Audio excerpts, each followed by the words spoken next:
This has got the fix guy. We have a Kenmore stove that has a front left burner that is not clicking at all. And I took off the burner heads, and I'm going to take this 1/4 inch driver, and I'm going to just very carefully remove the two 1/4 inch screws that are on each burner. These tend to break, so take your time. You might even want to use a little penetrating oil to soak into the threads before you try this. When I did it on these two left burners, each one had one screw break, which is not critical. If both break on a burner, you're in trouble. But just take your time. I used a little bit of tension, and then I would back it off the other way, and then a little bit more tension, and then I would tighten it up again, and then loosen it, tighten it. And then sometimes you can just finagle through the corrosion and be able to get the screw out without it breaking. But if you just use tons of pressure right off the bat, it'll break for sure. And again, using some penetrating oil before you do this would be the best, especially if you can let it soak in for a day. So I got them all loose, and now I'll just use my regular driver to spin them out, because I want to get this top panel off. If you get the top panel off, you have access to the igniters to change them. You could change the burner pieces underneath. You can change the spark module. You can change the wires that take the electricity from the spark module to the igniter. And it just gives you a lot of access, but sometimes these screws are so corroded that it makes it really hard to get in there. I've seen some people pry up this plate without removing these screws, and it ends up bending the tubes that bring gas to the burner, so it's not recommended. It's far better if you can get these screws off before you try to lift off this panel. If you do break a couple of screws, you can drill out the broken piece and then put new screws in, but it's a pain. So it's really wise to try the penetrating oil and just take your time and just gently get these screws to move. And once they're loose and they're moving, then you can zip them out with a power driver, or can put a little more force on them.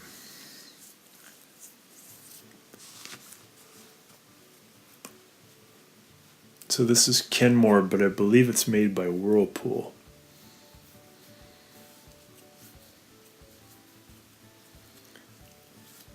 So now I'm just zipping them out a little faster because I know they're loose. And once you get them all out, you can just lift this plate off pretty easily. There's two little clips in the front that you have to depress to be able to lift it off. So we get all the screws out. We come in about 2 inches on the right side here. I'm going to use a screwdriver to press in on that clip to make it release. I'll do the same on the left side.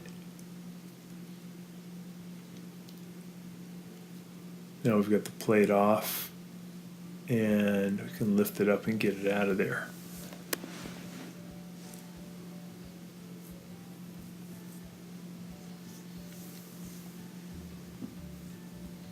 This one's pretty rusty.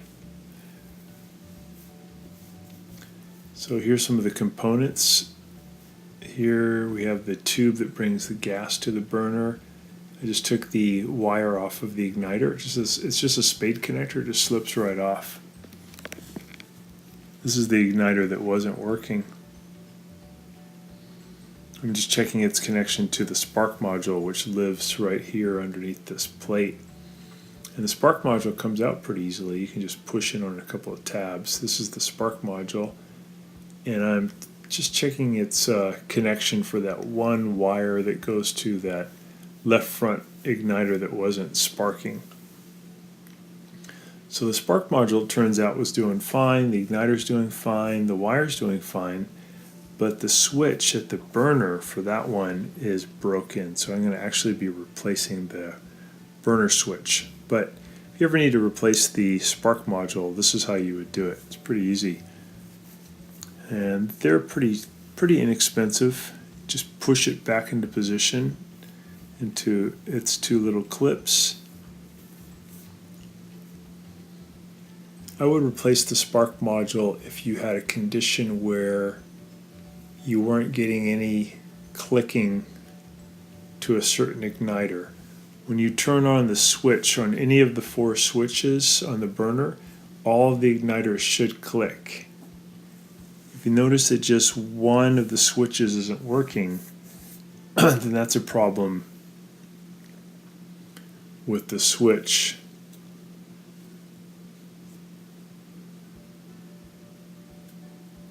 But if you're getting no power to any of them, no clicking, could be you need a new spark module. So I'm putting this plate back on. I'm going to push it down on its clips.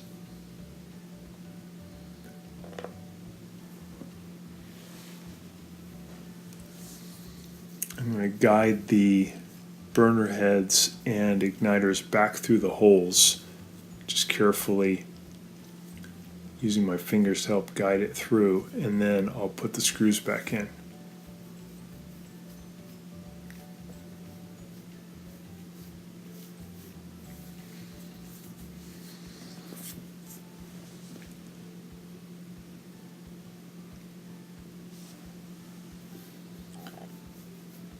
It's usually the front burners are the ones that have trouble. With this unit, the front left burner igniter switch right behind the burner knob, it just wore out because it gets used all the time. And it's pretty easy to replace.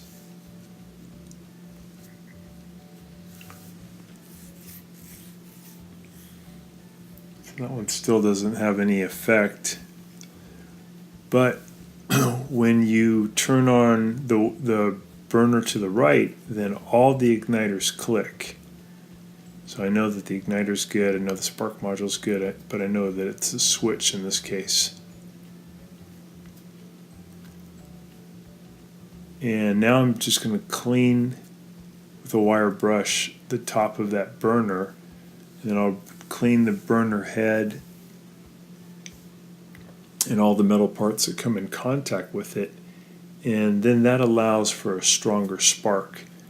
So if you have a situation where your burner lights and then it just keeps clicking even though it's lit, I'd recommend cleaning these burner pieces really well with a wire brush. And that creates a really good electrical connection, and that can then tell the spark module that you do in fact have a lit burner. If it's a corroded connection, if there's rust and there's dirt, then sometimes the spark module does not get the signal that it's lit, and it'll just keep clicking. But almost always when you clean these parts really well and then put them back together, then it works fine. So we're just getting all these pieces really clean, getting everything free of rust and corrosion, and sometimes you get like dried milk that's spilled and then creates like a white powder that messes everything up. Alright, so we're getting this really clean, put all the pieces back together. Yeah, still no effect. We ended up getting a good spark though when we used the other burner controllers, that they made all of them spark, and this front left burner actually sparked really well. So again, it's just the switch is messed up. I'm going to open up the broiler, and then I'm going to get a picture of the model number. This is usually where the model number is located on most stoves, is on the frame behind the broiler drawer. And I'm going to use that to order the new ignition switches. They come as a set of 4, and they're actually pretty cheap, pretty easy to replace. But I hope this video has helped to understand how you can take the stove apart and also how you can get to the spark module. So thanks so much for watching, and please subscribe to our channel when you get a chance. Thanks a lot.